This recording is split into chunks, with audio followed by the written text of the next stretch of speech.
ভূতের ঠিকানা। ঘটনাটি গল্প হলেও সত্যি। শুনছেন ভূতের ঠিকানা। আমি সৌরভ আছি আপনাদের সঙ্গে। গ্রাফিক্সে আছে সম্রাট। চলে আসা যাক আজকের গল্পে।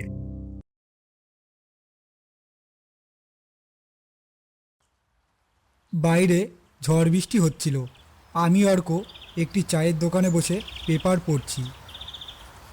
কাকা, একটা চা দিও তো। চায়ের ভাতটা টেবিলে রেখে আমি পেপার পড়া শুরু করলাম। ইতিমধ্যে রিপন ছাতা মাথায় দিয়ে এদিকেই আসছিল। রিপনকে দেখে আমি জিজ্ঞাসা করলাম, কিরে ভাই, কেমন আছিস? আর বলিস না, অফিসের চাপে আর বসের তাড়নায় জীবনটা পুরো আলু ভাজা হয়ে গেল। কেন রে, তোর আবার কি হলো? গতকাল বস বলল আমাদের কোম্পানির 3-4 মাসের কিছু ইনভয়েস বিল আটকে আছে, তার জন্য আগামী পরশুদিন গাংনাপুর পোস্ট অফিসে যেতে হবে। এই এক মিনিট, কি জায়গার কথা বললি? Gangnapur post office? হ্যাঁ, কিন্তু কেন বলতো? তুই কি জায়গাটা চিনিস? চিনি বই কি, খুব ভালোভাবেই জানি। বস, সব বলছি। একদিন তোর মতো আমিও কাজের সূত্রে ওই পোস্ট অফিসে গিয়েছিলাম। সেদিন ঠিক এইভাবেই বৃষ্টি হচ্ছিল। আমি গাংনাপুর স্টেশনে নেমে বাইরে অপেক্ষা করছিলাম কেউ নিতে আসবে বলে। আমি ঘন্টা কয়েক অপেক্ষা করার পরও যখন দেখি কেউ নিতে আসছে না, তখন আমি নিজে থেকেই হাঁটা শুরু করলাম। সে সময় ভালোই বৃষ্টি পড়ছিল। আমি ছাতাটা মাথায় নিয়ে এগোতে এগোতে একটা লোকের কাছে জিজ্ঞাসা করলাম, দাদা, গাংনাপুর পোস্ট অফিসটা কত দূর বলতে পারেন? ওখানে যাবেন না, জায়গাটা অতটা ভালো না। আমি লোকটার কথাই অতটা গুরুত্ব দিলাম না। আমার মনে হলো লোকটা হয়তো সঠিক ঠিকানা জানে না, এই জন্য আমার এমন কথা বলল। আমি আবার হাঁটা শুরু করলাম।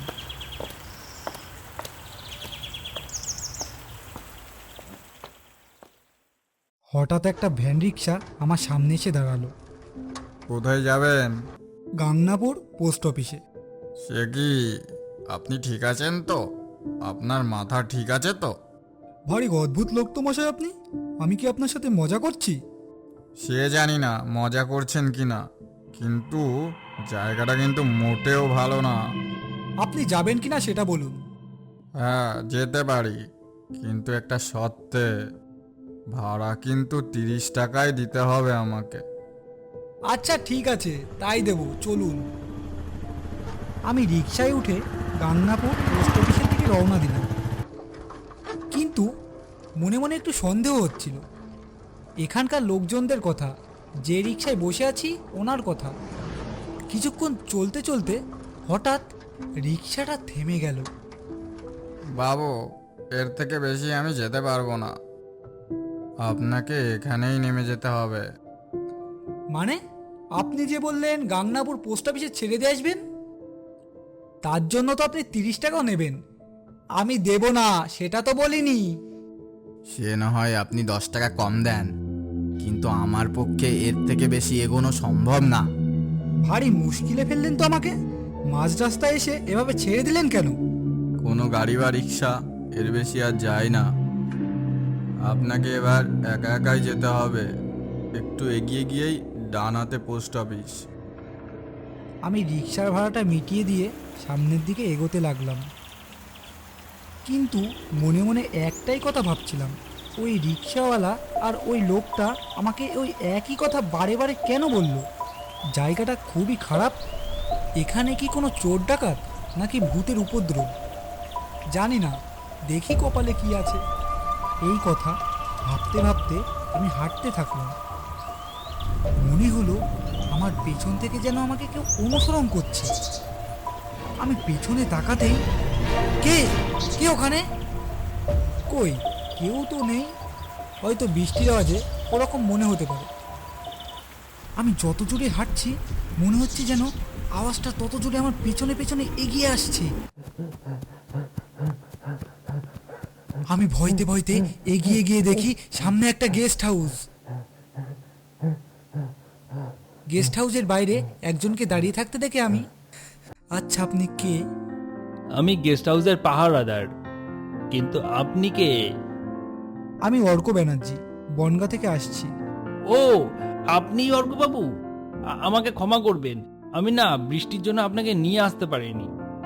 আচ্ছা, আপনি বাইরে কেন? ভেতরে আসুন, ভেতরে আসুন। বৃষ্টি তো দেখছি একদম ভিজে গেছেন।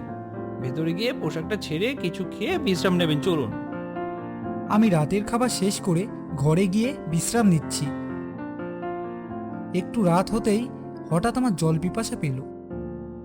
আমি জল খাওয়ার জন্য বোতলটা নিলাম, কিন্তু বোতলটাতে দেখি জল নেই। তারপর দরজাটা খুলে বাইরে বেরোই। বাইরে একটু হাঁটাচলা করি। হঠাৎ একটা দরজার কাছে কান আসতেই শুনতে পাই ভেতর থেকে একটা কান্নার শব্দ হচ্ছে। আমি দরজা ধাক্কাতেই ভেতর থেকে কোনো শব্দ পেলাম না। আমি জিজ্ঞাসা করলাম, কে আছেন ভেতরে? আপনি কাঁদছেন কেন? কিছু হয়েছে? কিন্তু কোনো শব্দ পেলাম না। আমি একটু সাহস করে দরজাটা ধাক্কাতেই দরজাটা খুলে গেল। ঘরের ভেতরটা খুব অন্ধকার ছিল। আমি ঢুকতেই হঠাৎ লাইটগুলো জ্বলে উঠল এবং নিজে থেকে দরজাটা বন্ধ হয়ে গেল। দরজাটা কে বন্ধ করলেন? দরজাটা খুলুন, খুলুন বলছি, কে আছেন? তারপর ঘুরে দেখি একটা লোক উল্টো দিকে ফিরে চেয়ারে বসে আছে, হাতে কিছু ফাইল। লোকটার কাছাকাছি যেতেই লোকটা চেয়ার থেকে উঠে